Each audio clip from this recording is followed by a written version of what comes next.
Oke, assalamualaikum warahmatullahi wabarakatuh. Jumpa lagi di channel Super MNH. Masih bersama saya Muhammad Noviansa yang akan mengupas mengenai arsitektur komputer.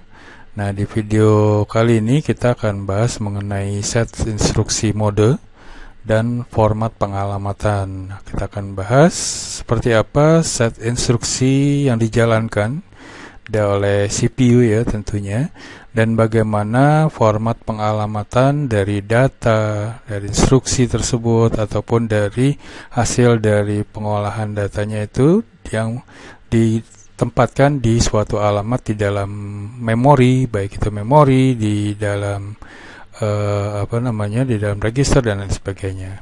Oke, kita lihat seperti apa pembahasan kali ini ya. Kita mulai pertama yang dijalankan oleh set instruksi itu bisa kita katakan itu adalah suatu instruksi mesin ya. Nah, bagaimana karakteristiknya nih? Karakteristik mesin atau mesin instruction ini yang dieksekusi membentuk suatu operasi dan berbagai macam fungsi dari CPU. Nah, kumpulan fungsi yang dapat dieksekusi CPU ini disebut set instruksi atau instruction set dari CPU. Nah, untuk mempelajari karakteristik instruksi mesin ini, hal-hal apa aja yang meliputi dari karakteristik tersebut? Yang pertama ada elemen-elemen instruksi mesin, kemudian representasi instruksinya, kemudian jenis-jenis instruksinya, kemudian penggunaan alamat, berikutnya rancangan set instruksi. Oke, berikutnya kita masuk sekarang kita lihat elemen instruksi mesin ya. Apa aja di elemen-elemen yang termasuk di elemen instruksi mesin ini? Ada 4 ya. Yang pertama itu ada operation code atau disingkat dengan opcode ya. Nah, opcode ini merupakan dia menspesifikasikan operasi yang akan dilakukan. Nah, kode operasi ini berbentuk kode biner biasanya. Kemudian elemen yang kedua yaitu adalah source operand reference. Nah, source operand reference ini operasi dapat berasal dari lebih satu sumber ya. Nah, yang dikatakan operand itu adalah suatu input operasinya gitu ya. Nah, kemudian elemen berikutnya ketiga yaitu adalah result operand reference. Nah, ini hasilnya nih gitu ya. Nah, ini merupakan hasil atau keluaran dari operasi. Nah, kemudian yang keempat adalah next instruction reference. Nah, di sini merupakan elemen ini menginformasikan CPU posisi instruksi berikutnya yang harus diambil dan dieksekusi. Jadi di sini elemennya pertama ada opcode ya. Nah, ini untuk operasi-operasi yang dijalankan gitu ya. Kemudian ada source operandnya ini ya. Nah, ini yang akan diolah gitu ya, yang akan diolah. Kemudian yang ketiga ini resultnya. Setelah diolah sini merupakan sebagai operand result. Nih. Kemudian berikutnya next instructionnya, instruksi berikutnya akan dijalankan. Nah, itu merupakan terdapat 4 elemen dari instruksi mesin di sini. Oke, berikutnya kita lihat adalah operand dan operasi. Nah, melihat dari sumbernya gitu ya, operand, suatu operasi, ya baik itu tadi source ataupun result ya, nanti tadi ya, ini dapat berada di salah satu dari ketiga daerah berikut ini. Bisa berada di dalam memori utama, ataupun juga memori virtual ya, jika di suatu komputer tersebut terdapat memori virtualnya.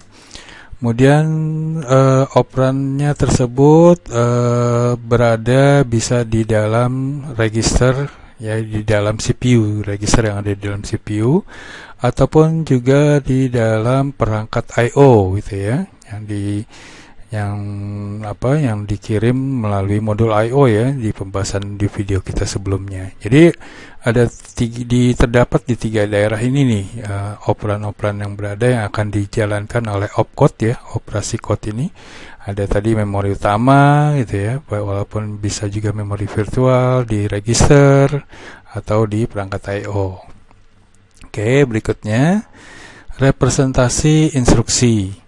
Nah, instruksi komputer ini direpresentasikan oleh sekumpulan bit ya. Nah, instruksi dibagi menjadi beberapa field, nanti kita lihat.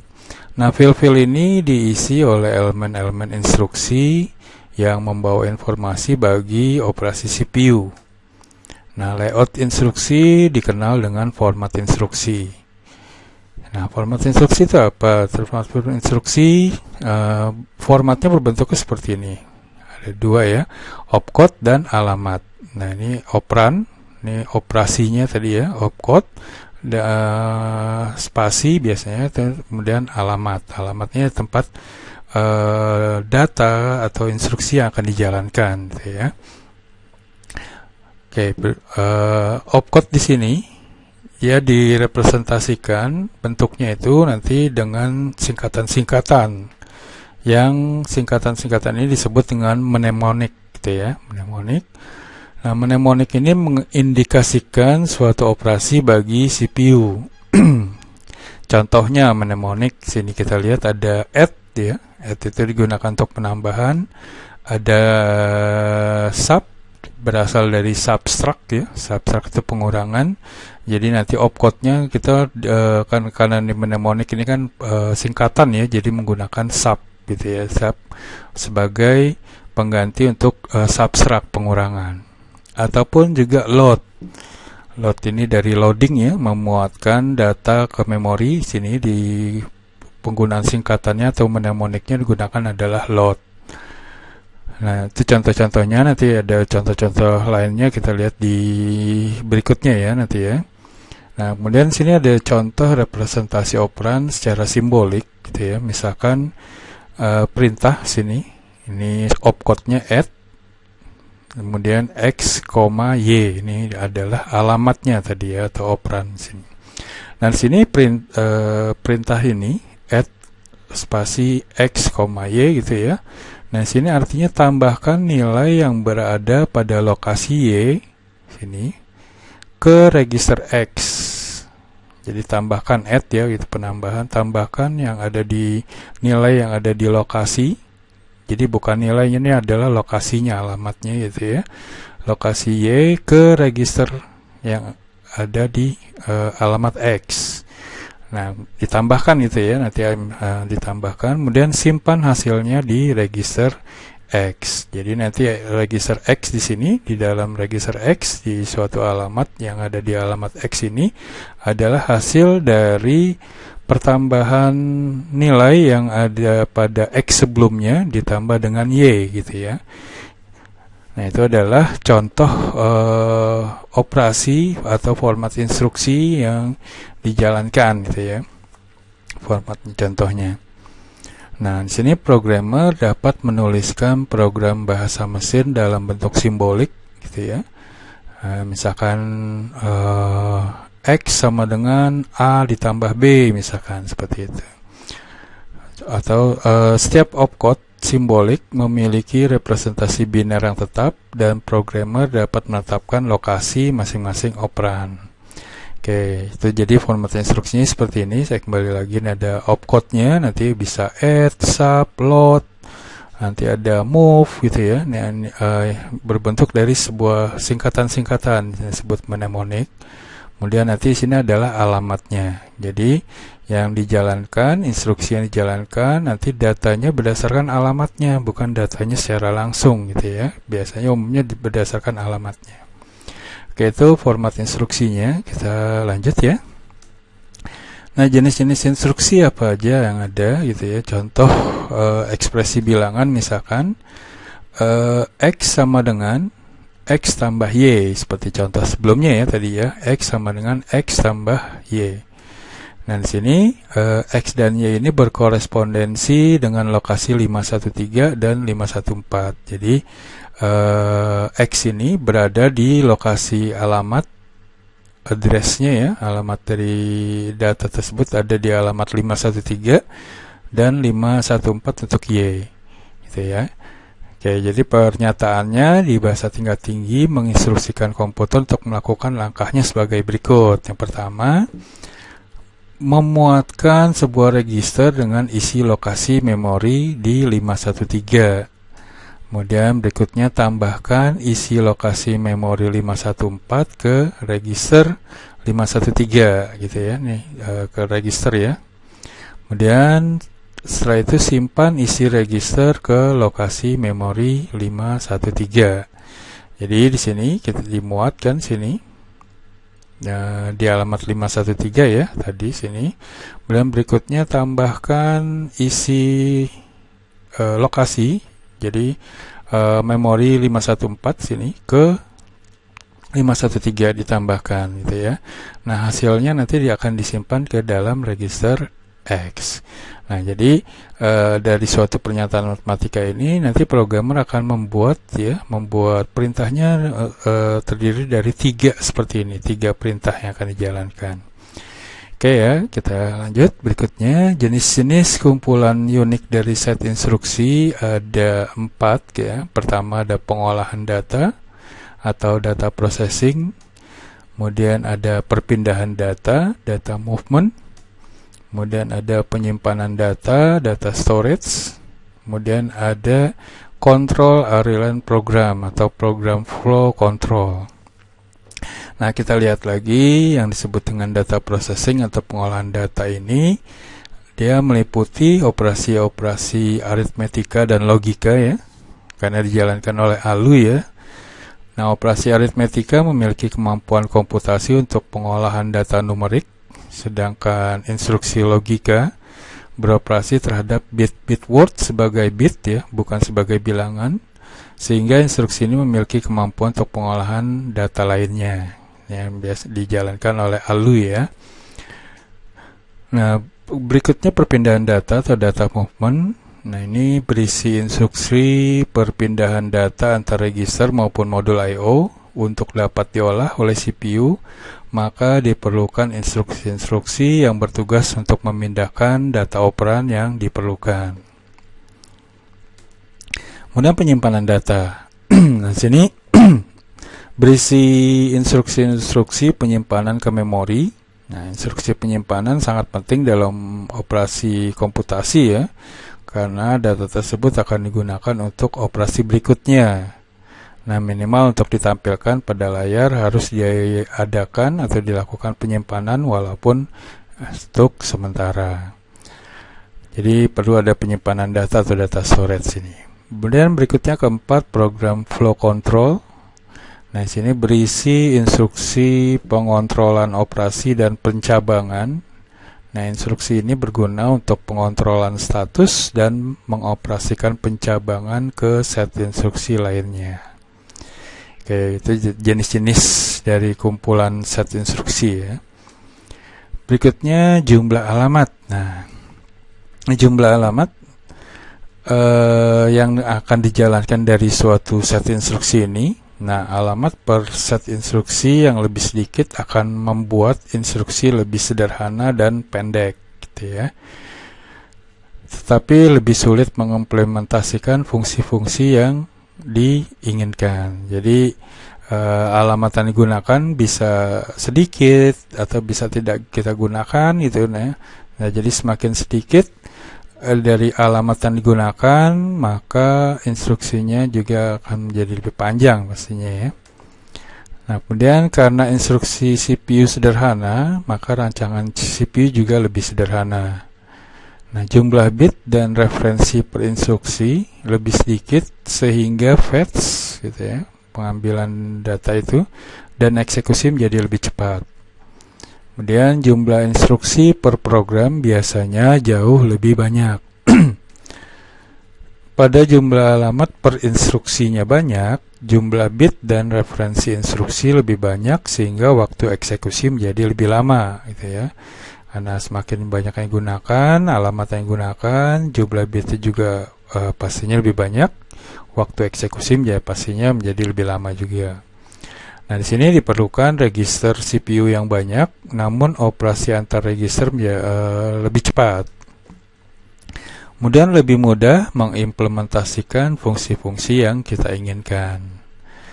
Dan jumlah instruksi per program jadi jauh lebih sedikit. Oke, berikutnya ini contoh. Nah, ini ada suatu suatu format matematika ya. Nah, misalkan sini Y sama dengan dalam kurung A dikurang B dibagi dalam kurung C ditambah D dikali E gitu ya. Oke, jadi kalau perhitungan matematika dalam kurung ini dilakukan sendiri, kemudian ini dilakukan sendiri, kemudian sini ada plus dan kali ya. Nah, plus dan kali ini kalau di matematika sebagai informasi aja ya, ini yang perlu didahulukan untuk dijalankan itu adalah perkalian lebih dahulu. Jadi di sini nanti C tambah D dikali E, jadi kita kalikan dulu D dengan E ditambah dengan C. Nah, itu akan dijalankan. Nah, dari format matematika ini gitu ya, dari suatu yang akan dijalankan instruksinya seperti ini. Nah, bagaimana kita lihat jumlah alamat yang digunakan. Jumlah alamat yang digunakan bisa kita menggunakan 3 alamat, 2 alamat, 1 alamat, ataupun tanpa menggunakan alamat atau tanpa memanfaatkan dari register, itu bisa aja. Seperti kita lihat nanti seperti apa satu persatu dari perhitungan matematika sama ya seperti ini. Kita lihat yang pertama, instruksi dengan memanfaatkan 3 alamat dari perhitungan matematika di sini.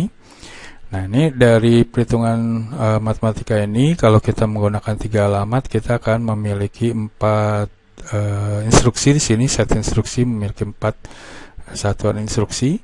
Nah, di sini yang pertama sub Y, A, B, kemudian MPY multiply T, D, E, kemudian add T, C, kemudian div Y, T. Nah, sini kita lihat yang pertama sini ya, sub Y, A, B. Nah, di sini dia adalah komentar di sini.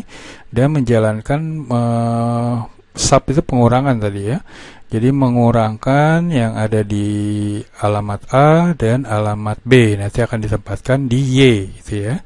Nah, jadi sini komentarnya Y sama dengan A kurang B gitu ya. Mengurangkan dari yang ada di alamat A dengan alamat B, nanti ditempatkan di Y. Kemudian setelah itu ya sesuai ini ya. Sesuai ini A dikurang B. Kemudian multiply T, D, E. Nah, di sini mengalihkan multiply D dikali dengan E gitu ya. Mengalihkan data yang ada di alamat D dikalikan dengan alamat E, nanti ditempatkan di T di sini. Ini perkalian sini. Kemudian menambahkan add gitu ya, karena di sini add ya. Menambahkan add T, C. Jadi menambahkan yang ada di T gitu ya. T kan di sini tadi hasil dari D kali E ya tadi ya. T yang ada di T dan ditambahkan dengan C, nanti akan ditempatkan di T. Jadi T di sini adalah yang perkalian tadi, perkalian D dikali E udah ditambah dengan C di sini. Nah, berikutnya hasilnya adalah Y, div Y, T. Jadi menambahkan Y yang sini, berarti hasil tadi pengurangan A dikurang B dibagi dengan T gitu ya, T yang ada di sini. Nanti ditempatkan hasilnya adalah di Y. Jadi nanti hasil yang ada di Y ini merupakan hasil dari perhitungan matematika yang ada di sini. A dikurang B dibagi C ditambah D dikali E gitu ya. Ini kalau menggunakan 3 alamat. Nah, di sini spesifikasinya dari instruksi 3 alamat, simboliknya A sama dengan B tambah C. Nah, format alamatnya opcode ya, opcode dulu, kemudian hasilnya tadi kan sini ya, hasilnya operan 1 dan operan 2. Nah, di sini instruksi 3 alamat ini digunakan di arsitektur MIPS ya, Microprocessor Without Interlock Pipeline Stages. Nah, ini sebuah arsitektur komputer yang menggunakan teknik RICS ya, reduce instruction set computing. Nah, ini menggunakan instruksi 3 alamat di sini. Nah, di sini dalam penggunaan instruksi 3 alamat dia memerlukan word yang panjang dalam satu instruksi ya tadi ya. Oke, berikutnya kita lihat instruksi dengan 2 alamat seperti apa dengan perhitungan matematika yang sama di sini. Nah, sini pertama move y, a. Di sini menggunakan 2 alamat ya. Nah, move y, a jadi memindahkan yang ada di a ke y. Kemudian sub gitu ya, pengurangan y, b. Kan tadi di y di sini ya, di sini udah ada di adalah sudah terisi dengan nilai yang ada di alamat A tadi ya. Jadi dikurangkan dengan B gitu ya. Jadi Y dikurang B ya, karena Y tadi di sini adalah udah ditempatkan data yang ada di alamat A ya tadi ya. Hasilnya dipindahkan ke Y. Jadi Y di sini adalah udah menggunakan atau hasil dari pengurangan antara A dengan B. Kemudian memindahkan move T, D, sini memindahkan T ke D gitu ya. Karena kita akan menjalankan matematika di sini. Kemudian multiply dikalikan yang ada di T tadi D dipindahkan ke T dikalikan dengan E ya. Jadi sini T kali E akan dipindahkan ke T. Kemudian setelah itu ditambahkan dengan C add T, C T sama dengan T tambah C. Nah, T di sini adalah udah menggunakan atau hasil dari tadi C ditambah D dikali E. Nah, kemudian hasilnya div Y, T. Nah, ini merupakan Y nanti akan ditempatkan di Y. Ini sini adalah Y hasil dari A dikurang B tadi ya. Dibagi dengan T. T ini udah hasil dari C ditambah D dikali E. Nah, nanti hasilnya adalah di Y. Dan sini yang set instruksi sini terdapat 6. Kalau menggunakan instruksi 3 tadi kita menggunakan 4 instruksi. Kalau menggunakan 2 alamat kita menggunakan 6 instruksi ya dalam satu set instruksinya. Nah, kini mode spesifikasinya instruksi 2 alamat, simboliknya A sama dengan A tambah B. Satu alamat diisi operan terlebih dahulu, kemudian digunakan untuk menyimpan hasilnya ya, tadi seperti contoh. Dia tidak memerlukan instruksi yang panjang, jumlah instruksi per program akan lebih banyak dibanding dengan instruksi 3 alamat tadi ya. Kalau 3 alamat kan 4 instruksi, kalau 2 alamat 6 instruksi. Kemudian diperlukan penyimpanan sementara untuk menyimpan hasilnya kalau menggunakan instruksi 2 alamat. Oke, sekarang bagaimana kalau 1 alamat ya, dengan proses yang sama sini, statement matematikanya sama. Nah, ini akan didapat pertama load D. Nah, load D ini kita membutuhkan AC di sini, AC akumulator merupakan register penyimpanan sementara ya. Ditempatkan di akumulator, kemudian multiply E. Nah, jadi data yang ada di alamat E dikali dengan yang ada di akumulator tadi ya. Kemudian hasilnya juga dipindahkan, ditempatkan di akumulator ya. Jadi akumulator tadi udah bukan D lagi, tapi udah hasil perkalian D dengan E ya. Nah, kemudian add C. Kemudian hasil yang ada di akumulator ditambahkan dengan C, kemudian ditempatkan lagi di akumulator. Kemudian store Y. Nah, ini hasilnya yang ada di AC akan dipindahkan ke Y. Jadi nilai di Y itu merupakan perkalian atau perkalian dan penambahan dari C tambah D dikali E tadi. Kemudian setelah itu ini load dulu, load A. Nah, memindahkan tadi akumulatornya udah kosong ya, karena udah dipindahkan datanya tadi perhitungan udah dipindahkan ke YY. Nah, akumulator di sini diisi dengan A gitu ya. Kita load A ke akumulator. Kemudian kita subtract ya, pengurangan B sub B sini data yang ada di AC yaitu data A tadi dikurangi dengan B kan dipindahkan ke AC. kemudian div y. Nah, sini AC dibagi dengan Y tadi ya, hasil ini, hasil yang ada di AC, pengurangan A dengan B ya tadi, kemudian dibagi dengan Y. Y kan ini tadi ya, hasil dari C tambah D kali E. Nah, ini hasilnya adalah AC, nanti dipindahkan, kita beri perintah store Y. Nah, ini sama dengan Y sama dengan AC. Jadi data yang ada di AC, hasil perhitungannya akan dipindahkan ke Y. Nah, ini diperlukan karena AC ini dia hanya digunakan untuk penyimpanan sementara aja. Nah, hasilnya nanti dipindahkan secara fix permanen di Y. Oke, dengan yang sama ya, set instruksi bisa dengan satu alamat seperti apa spesifikasinya. Dia memerlukan alamat implisit untuk operasi gitu ya tadi ya. Dia menggunakan register akumulator AC tadi, dan digunakan pada mesin yang lama atau komputer-komputer terdahulu gitu ya, penggunaan akumulator ini, atau menggunakan satu alamat. Oke, berikutnya bagaimana kalau 0 alamat? Nah, 0 alamat akan didapat seperti ini. Push B mengisi stack ya, stack di B, push A, kemudian B, A mengisi stack di B dan A. Kemudian karena dia nggak menggunakan ini ya, nggak menggunakan alamat, jadi push. Nah, push sub berikutnya A dikurang B gitu ya. Kemudian push E, di sini AB dikali dengan E. Kemudian push D, AB dikali E dikali D gitu ya. Kemudian multiply D kali E tadi. Kemudian push C, kemudian add C, dan seterusnya sampai didapat hasilnya adalah seperti statement matematika yang kita inginkan seperti ini. Nah, ini kalau menggunakan 0 alamat dia akan kita lihat panjang ya, 1, 2, 3, 4, 5, 6, 7, 8, 9 instruksi dalam satu instruksi yang dijalankan tadi di sini.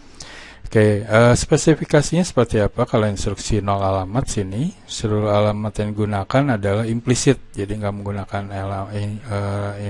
register tadi ya, alamat tadi. Kemudian digunakan pada organisasi memori, terutama dari operasi stack sini. Itu menggunakan 0 instruksi atau 0 alamat. Oke, itu dari jumlah alamat ya, bisa kita digunakan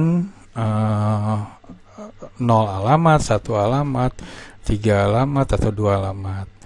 Nah, kesimpulan tadi kalau semakin banyak alamat yang digunakan, berarti instruksi dijalankan akan lebih sedikit dibanding dengan kita bandingkan tadi 3 alamat, 2 alamat, 1 alamat, ataupun 0 alamat tadi ya.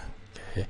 Atau semakin sedikit alamat yang digunakan, akan semakin panjang dari instruksi di dalam set instruksi yang dijalankan tersebut. Oke, kita lanjut ya, sini mengenai jumlah alamat. Operasi set instruksi secara umum. Nah, ini ada contoh-contohnya ya, keterangannya. Untuk pemindahan ada move, store, load, exchange, clear, set, push, pop. Nah, ini ada keterangannya. Kemudian ada untuk logic, ada AND, OR, NOT, exclusive OR, test, compare, set variable control, shift, rotate gitu ya. Nah, ini kemudian ada untuk pemindahan kontrol, ada jam untuk percabangan, kemudian ada jam bersyarat, ada jam ke subroutine, atau ada return. Kemudian ada pemindahan kontrol juga untuk execute, skip bersyarat, halt, wait untuk hold, ataupun no operation.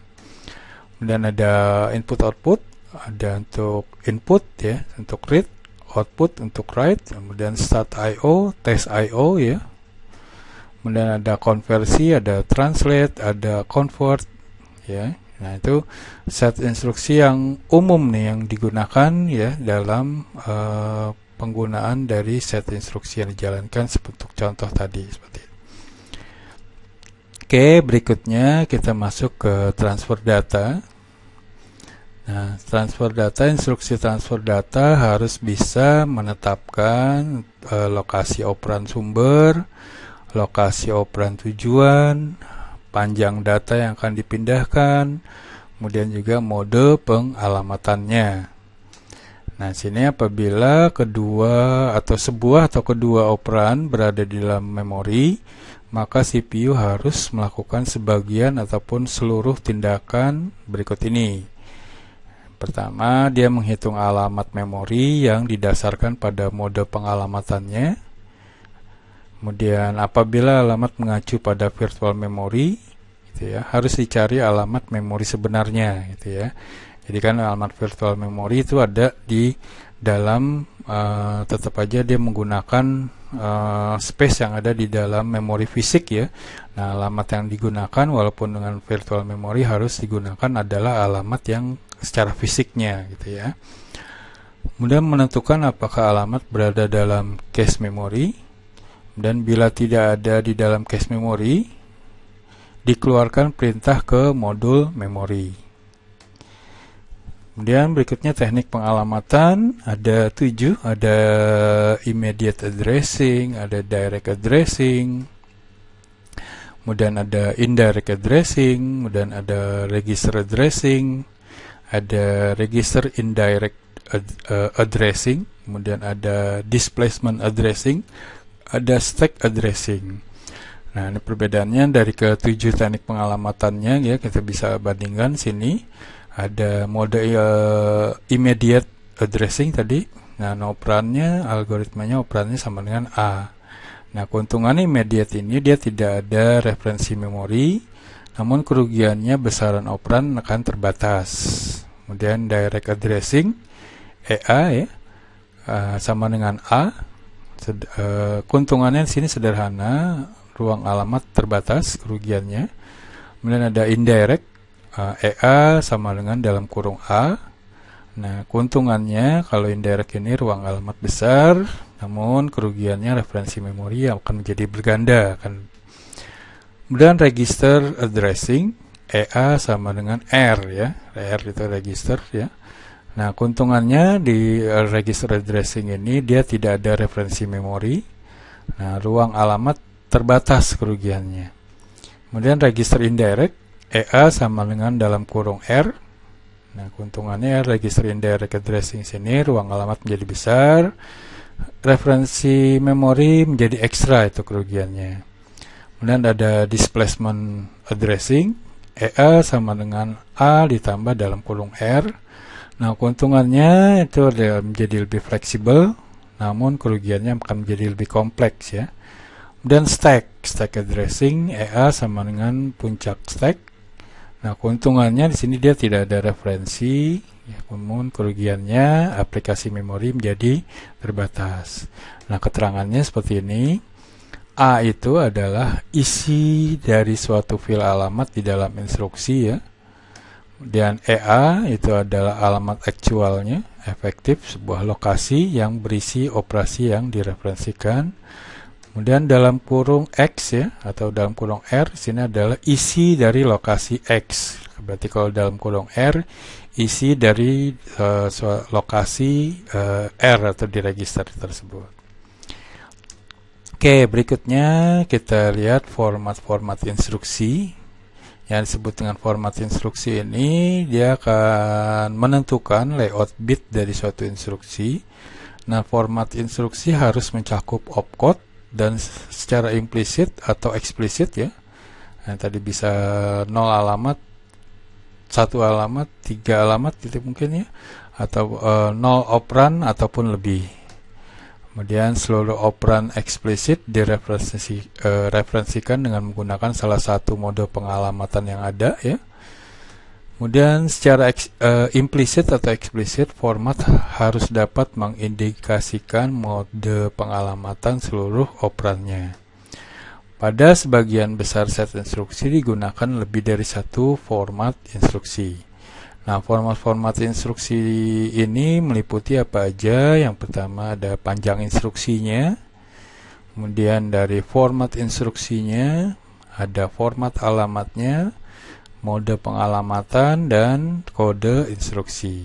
Kita lihat satu persatu dari panjang instruksi, format alamat, mode pengalamatan, dan kode instruksi.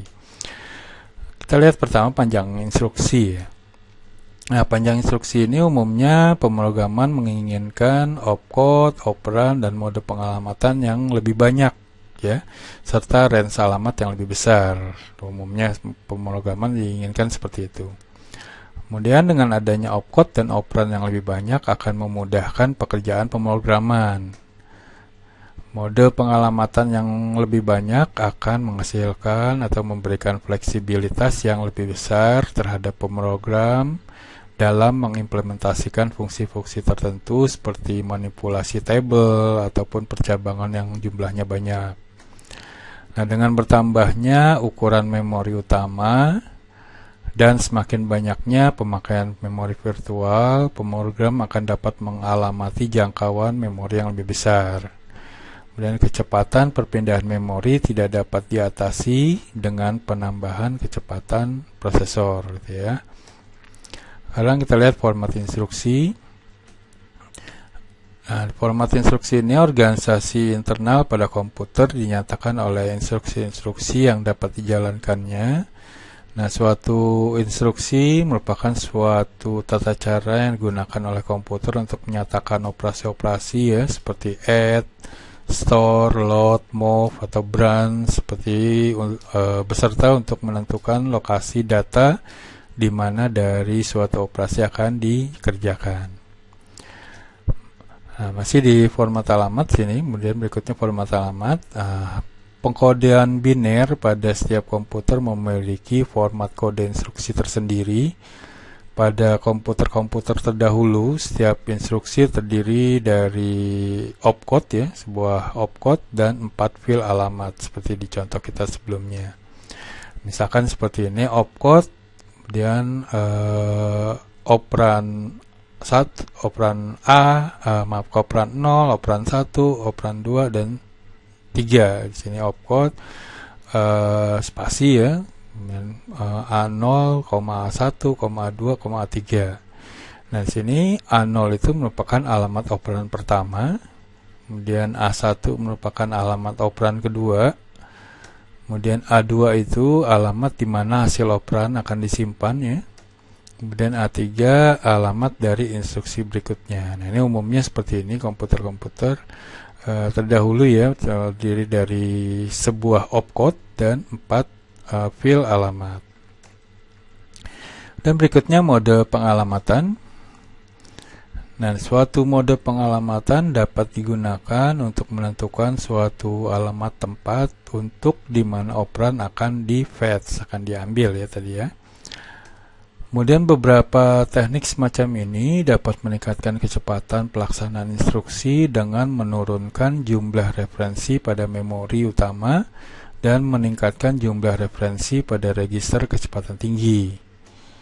Nah, mode pengalamatan ini menjabarkan suatu aturan untuk menginterpretasikan atau memodifikasi fil alamat dari instruksi sebelum operan itu direferensikan.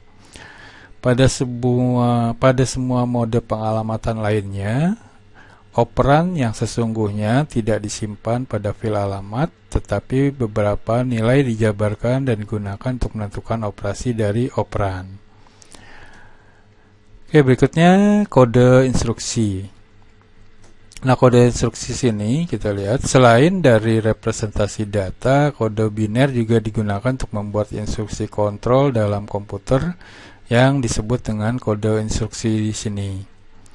Nah, kode instruksi ini merupakan kelompok bit yang memberitahukan kepada komputer untuk menunjukkan suatu operasi tertentu. Nah, kode instruksi dibagi dalam bagian-bagian yang masing-masing bagian akan mempunyai interpretasi sendiri.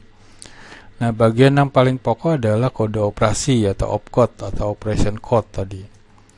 Nah, opcode sini merupakan sekelompok bit yang menunjukkan operasi, ya, seperti add, subtract, shift, complement, move, div, dan sebagainya tadi, seperti contoh di sebelumnya, ya. Itu opcode. Nah, bagian lain dari instruksi mencakup satu operasi atau yang disebut dengan operan, bisa satu operan atau lebih, ya, tadi, ya. Nah, operan ini merupakan suatu nama yang digunakan untuk objek instruksi dan mungkin data juga, atau alamat yang mengatakan di mana data tersebut, data operan.